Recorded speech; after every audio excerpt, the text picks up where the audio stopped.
அனைவருக்கும் வணக்கம். Stock option Tamil channel மூலம் உங்களை சந்திப்பதில் மிக்க மகிழ்ச்சி அடைகிறேன். நான் உங்கள் சந்தோஷ். நான் செபியில் பதிவு பெற்ற பங்கு ஆலோசகர் கிடையாது. இது பயிற்சிக்கான வீடியோ. எந்த பரிந்துரையும் நாம் வழங்குவதில்லை. ஒரு ஸ்டாக்ஸை பார்த்திங்கன்னா நம்ம வர்த்தகத்திற்கு எங்கே இருந்து நம்ம பங்குகளை பார்ப்பது அப்படிங்கிறது தான் ரொம்ப ரொம்ப முக்கியம்.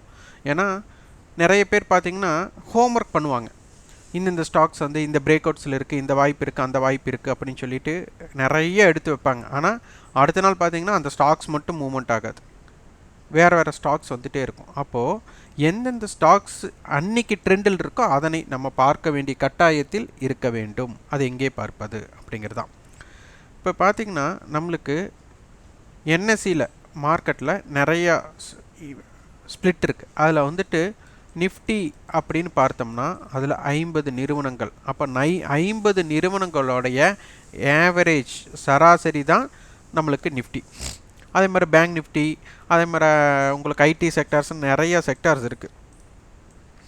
அப்போது ஏதேனும் ஒரு நிறுவனம் இன்றைக்கி அவங்களுடைய தாக்கத்தின் காரணமாக, அதாவது நிஃப்டி இந்த ஃப்ளாட்டில் இருக்குன்னா நிஃப்டியோட அதாவது நிஃப்டியில் இருக்கிற ஸ்டாக்ஸ் 50 நிறுவனங்களோட சராசரி இன்றைக்கி வந்து ஒரு பெரிய இம்பேக்ட் கொடுக்கல அப்படிங்கிறத இதனுடைய பொருள். அப்போது இதனை தெரிந்து கொள்வது தான். அப்போது இன்றைக்கி நிஃப்டியில் சப்போஸ் நிஃப்டி நல்ல வெயிட்டேஜ் ஸ்டாக்ஸாக இருக்கக்கூடிய வாய்ப்பு இருக்குது அப்படின்னா எந்த ஸ்டாக்ஸனால நிஃப்டியை வந்துட்டு மூவ் பண்ணி மேலே கொண்டு போக முடியும் அப்படிங்கிறத பார்க்க வேண்டும். இதுதான் ரொம்ப ரொம்ப முக்கியம். அப்போது இதனை எளிதாக தெரிந்து கொள்வதற்கு நம்மளுக்கு என்எஸ்சி வெப்சைட்டே போதும், வேறு எதுவுமே நம்மளுக்கு தேவையில்லை. அப்போ இன்றைக்கி எந்தெந்த ஸ்டாக்ஸ் மொமெண்டம் ஆனது அப்படிங்கிறத ஈக்விட்டி அண்ட் எஸ்எம்இ அப்படிங்கிறத வந்துட்டு கிளிக் பண்ணிங்கன்னா இதில் நிஃப்டியோட ஸ்டாக்ஸ், இங்கே நிஃப்டிங்கிற இடத்துல நிஃப்டி 15 இருக்குது. இந்த ஸ்டாக்ஸ் தான் நம்மளுக்கு நிஃப்டியில் இருக்கிற ஸ்டாக்ஸ். இது சதவீதத்தின் அடிப்படையில், இது வந்து வெயிட்டேஜின் அடிப்படையில் கிடையாது. இது வந்து சதவீதத்தின் அடிப்படையில் ரேங்க் நம்மளுக்கு கொடுக்கப்படுகிறது. ஆனால் இதுக்கு வெயிட்டேஜுக்கும் இதுக்கு சம்மந்தமே கிடையாது. சில பார்த்திங்கன்னா ரிலையன்ஸ் வந்து பார்த்திங்கன்னா உங்களுக்கு 0.5% தான் ஏறி இருக்கும், அது வெயிட்டேஜில் ஒன்றா இருக்கும். சில நிறுவனங்கள் 2% ஏற்றத்தில் இருக்கும், ஆனால் அது வெயிட்டேஜில் வரவே வராது. அப்போது வெயிட்டேஜுக்கும் இந்த ரேங்கிங்க்கும் சம்பந்தம் கிடையாது. அதனை முதலில் பார்த்து கொள்ளுங்கள். அப்போது இதில் இருக்கிற நிறுவனங்கள் ஒரு 4-5 நிறுவனங்கள் ஃபஸ்ட்டு 5 இடத்துக்குள்ளே இருக்கிறது. இல்லை சிலதெல்லாம் 10வது இடத்துல இருந்தும் கூட டக்குன்னு முதல் இடத்துக்கு வர முயற்சி பண்ணலாம். ஆனால் சந்தையில் எது வேணாலும் நடக்கலாம்.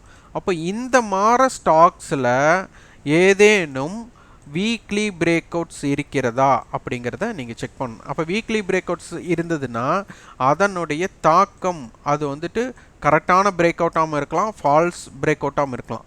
இந்த ஃபால்ஸ் பிரேக் அவுட்டை மட்டும் கண்டுபிடிக்கிறதுக்கு ஏகப்பட்ட ஆய்வுகள் நீங்கள் செய்யணும். அதனை தெரிந்து கொள்ள முக்கியமாக பார்க்கணும். இப்போ என்டிபிசி வந்துட்டு இன்றைக்கி 3% ஏற்றத்தில் முடிஞ்சிருக்கிறாங்க. அப்போ இது போல் நிறைய நிறுவனங்கள் வந்து கொண்டே இருக்கும். அப்போ இதை வந்து ஃப்ரெஷ் ப்ரீமியம் அப்படிங்கிற ட்ரேடு பார்த்திங்கன்னா காலையில் 9:15 10 மணிக்குள்ளே. இந்த ஃப்ரெஷ் ப்ரீமியத்தில் என்னன்னா ஒரு ப்ரீமியம் பார்த்திங்கன்னா மார்க்கெட் ஹை பிரேக் ஆகும்போது கால் ஆப்ஷன் ஹையை பிரேக் பண்ணக்கூடிய வாய்ப்பும், மார்க்கெட் லோ பிரேக் பண்ணும்போது புட் ஆப்ஷன் வந்து ஹை பிரேக் பண்ணக்கூடிய வாய்ப்பும் அமையும்.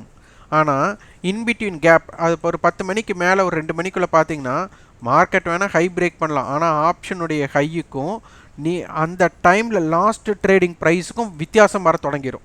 இதுதான் டைம் வேல்யூ டிகேன்னு சொல்லுவாங்க. அப்போ இந்த இடங்களில் நம்ம எப்போ வியாபாரம் செய்யலாமா வேண்டாமா, ஆப்ஷன் வர்த்தகத்திற்கு ஏற்ற நேரம் என்னங்களா நீங்கள் ஆய்வு செய்யணும்.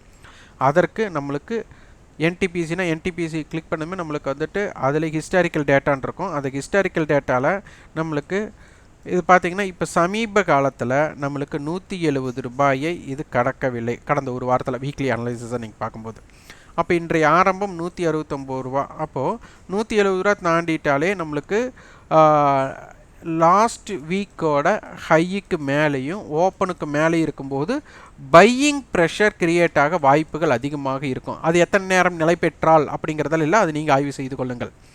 5 நிமிடமாக இருக்கலாம், 10 நிமிடம் இருக்கலாம், 1 மணி நேரமாக இருக்கலாம், எப்படியாலும் இருக்கலாம்.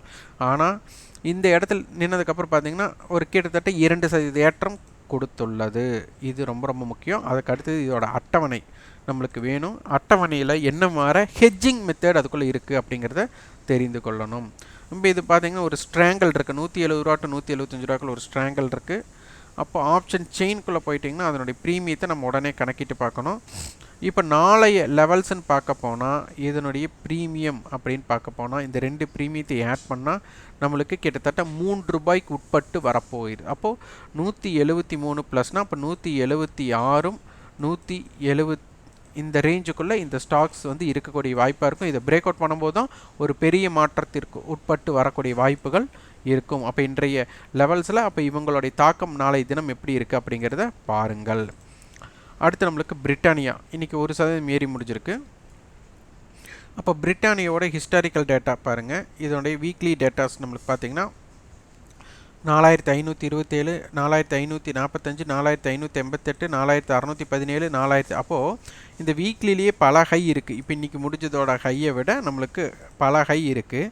அப்போ இதனால் இது ஒரு பிரேக் அவுட் ஸ்ட்ராட்டஜிக்கு உண்டான ஸ்டாக்ஸாக இருக்கக்கூடிய வாய்ப்புகள் மிக குறைவாக இருக்கும். ஆனால் சந்தையில் எது வேணாலும் நடைபெறலாம், இதை நம்ம சொல்ல முடியாது. சந்தையில் எது வேண்டுமானாலும் நடைபெறலாம். ஆனால் இது பிரேக் அவுட்க்கு உண்டான ஸ்டாக்ஸ், அது அவ்வளோ முக்கியத்துவம் கொடுத்து பார்க்கக்கூடிய வாய்ப்புகள் குறைவு. இப்படி நம்ம பார்க்கணும். இது நிஃப்டி ஸ்டாக்ஸ். இதே வந்து எஃப்என்டோ நிஃப்டியோட ஸ்டாக்ஸ் இருக்கும். ஃபியூச்சர் அண்ட் ஆப்ஷனில் இருக்கிற அனைத்து ஸ்டாக்ஸுக்கும் நம்மளுக்கு இருக்கும். இதில் பார்த்தீங்கன்னா இன்றைக்கி ஐஇஎக்ஸ் நம்மளுக்கு 4% ஏறி இருக்காங்க. அடுத்து சைமன்ஸ் 3% ஏறி இருக்காங்க. வோல்டாஸ் 2.74% ஏறி இருக்காங்க.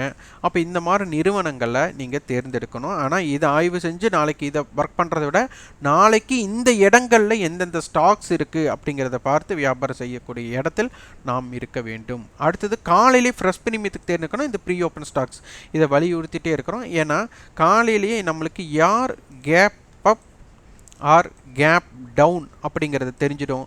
அப்போ இதுக்கு ஒரு ஸ்ட்ராட்டஜி நீங்கள் பில்ட் பண்ணிட்டீங்கன்னா அந்த இடத்துல ஒரு ஹைலி இம்பேக்டட் ஸ்டாக்ஸை வந்து நீங்கள் எடுக்க முடியும். அதனால் இதனை தேர்ந்தெடுத்து வியாபாரம் செய்ய முற்படுங்க. இதற்குண்டான கட்டண பயிற்சி நம்ம கொடுத்துட்ருக்குறோம். விருப்பம் உள்ளவங்க February 25 துவங்குகிறது. 9842610908 என்ற வாட்ஸ்அப் எண்ணுக்கு தொடர்பு கொண்டு அதன் விவரத்தை உங்கள் விருப்பத்தையும் பதிவு செய்து கொள்ளுங்கள். நன்றி, வணக்கம்.